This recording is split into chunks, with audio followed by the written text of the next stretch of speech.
أعوذ بالله من الشيطان الرجيم.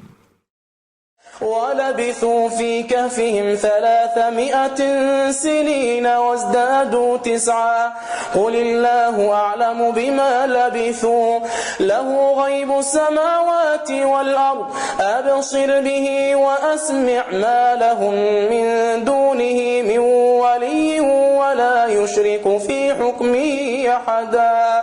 واتل ما أوحي إليك من كتاب ربك لا مبدل لكلماته ولن تجد من دونه ملتحدا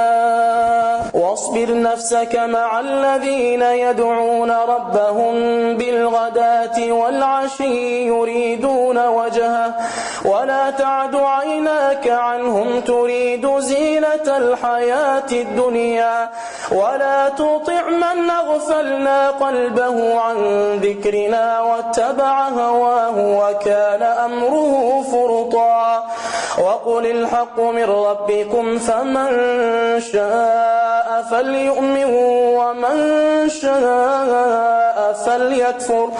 إنا أعتدنا للظالمين نارا أحاط بهم سرادقها وإن يستغيثوا يغاثوا بماء كالمهل يشوي الوجوه بئس الشراب وساءت مرتفقا إن الذين آمنوا وعملوا الصالحات إنا لا نضيع أجر من أحسن عملا أولئك لهم جنات عدن تجري من تحتهم الأنهار يحلون فيها من أساور من ذهب ويلبسون ثيابا خضرا من سندس واستبرق متكئين فيها على الأرائك نعم الثواب وحسنت مرتفقا واضرب لهم مثل الرجلين جعلنا لأحدهما جنتين من أعناب وحففناهما بنخل وجعلنا بينهما زرعا كلتا الجنتين آتت أكلها ولم تظلم منه شيئا وفجرنا خلالهما نهرا وكان له ثمر فقال لصاحبه وهو يحاوره أنا أكثر منك مالا وأعز نفرا ودخل جنته وهو ظالم لنفسه قال ما أظن أن تبيد هذه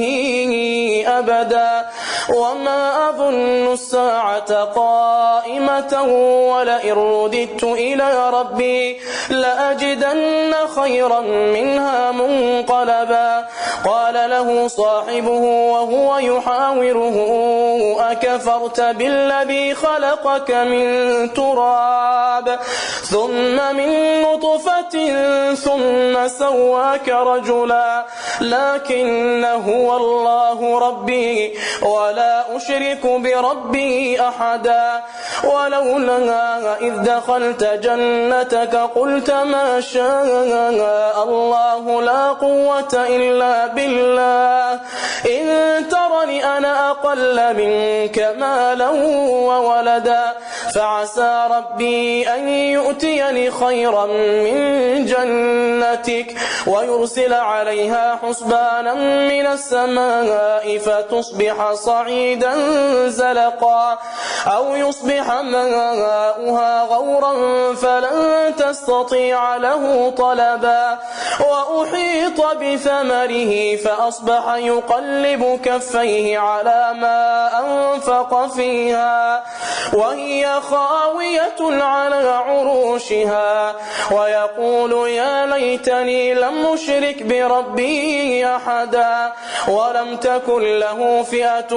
ينصرونه من دون الله وما كان منتصرا هنالك الولاية لله الحق هو خير ثوابا وخير عقبا.